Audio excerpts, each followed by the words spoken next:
दोस्तों, मुफ्ती सलमान अजहरी के बारे में हम तमाम अपडेट आप तमाम लोगों तक पहुंचा रहे हैं। आप तमाम लोगों को बता दें कि आज उन्हें जूनागढ़ की अदालत से शाम में बेल मिल गई, लेकिन उसके बावजूद उन्हें रिहा नहीं किया गया है। इसके पीछे की वजह हमने आपको बताया कि किस तरह से मुफ्ती साहब पर एक और केस दर्ज हो गया है। एक नए बयान की वजह से एक नई मसले में उन्हें फंसाया गया, एक नई प्रॉब्लम को बना करके क्रिएट किया गया है और बताया गया है कि उन्होंने कच्छ में, गुजरात के कच्छ में जो है वो एक जगह पर उन्होंने एक प्रोग्राम में एक ऐसी बात कही जिससे समाज में जो है वो कहीं ना कहीं आपसी सौहार्द को मसला पहुंचा है और इसकी वजह से उनके ऊपर एक और एफआईआर दर्ज कर लिया गया है और अब उन्हें कच्छ में कल अदालत में पेश किया जाएगा और उसके बाद वहां पर उन्हें उनके साथ जो है फिर वहां पर अदालत में क्या कुछ सामने फैसला आता है, उसी के आधार पर उन्हें जो है कल बेल मिलता है या नहीं मिलता है ये देखा जाएगा। और इस बीच आपको बता दें, हमने आपको पहले भी बताया था कि AIMIM पार्टी जो है, असदुद्दीन ओवैसी की जो पार्टी है, वो लगातार मुफ्ती साहब के सपोर्ट में खड़ी है और लगातार उनके लिए आवाज बुलंद कर रही है। उन्होंने यहां तक ऐलान कर दिया है कि अगर फ्राइडे तक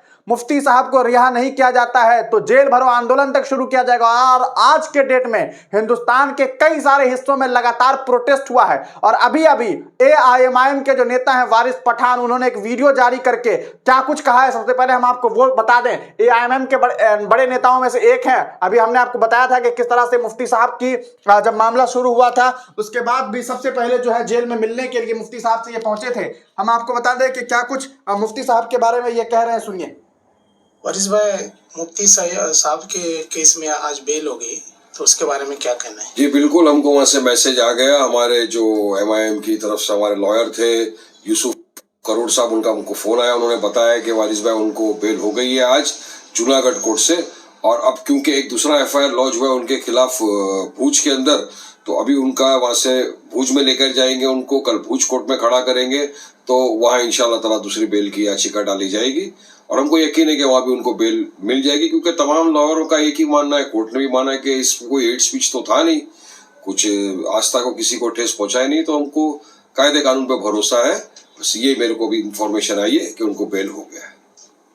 तो दोस्तों, सुना आपने कि किस तरह से वारिस पठान साहब ने ये बात कही है कि मुफ्ती साहब को जो है वो एक जगह से बेल मिल गई है, लेकिन अब दूसरी जगह से उन्हें कल बेल लेना होगा। लेकिन एक बड़ी बात जो इन्होंने कही कि कोर्ट ने ये बात मान लिया है दोस्तों को किसी भी तरह का भड़काऊ भाषण नहीं था और इससे किसी भी धर्म के लोगों की भावना को ठेस नहीं पहुंचना चाहिए। ये बात आपने सुना कि किस तरह से वारिस पठान ने बताया कि जो AIMIM के जो वकील हैं जिनका नाम यूसुफ है, उन्होंने ये तमाम जानकारी दी है कि वो कहीं ना कहीं उस केस को देख रहे हैं वहां पर, तो उनकी तरफ से अब आप ये भी बात समझ पा रहे हैं कि AIMIM जो है दोस्तों, जो ओवैसी जी की पार्टी है, वो कहीं ना कहीं मुफ्ती साहब को लीगली भी सपोर्ट कर रही है। ये बात अब सामने आ रही है और ये बात साफ हो गई है कि कल एक बार फिर मुफ्ती साहब को कोर्ट में पेश किया जाएगा और उसके बाद ये बात सामने आएगी कि क्या मुफ्ती साहब को बेल मिलता है। हम तमाम लोगों को उम्मीद है और हमारी दुआएं हैं कि मुफ्ती साहब को बेल मिल जाए। आप तमाम लोग क्या कुछ सोच रहे हैं इस पूरे प्रकरण पर? क्या आपको लग रहा है कि भारतीय जनता पार्टी कहीं ना कहीं इसका राजनीतिक फायदा उठाने के लिए मुफ्ती साहब का इस्तेमाल कर रही है?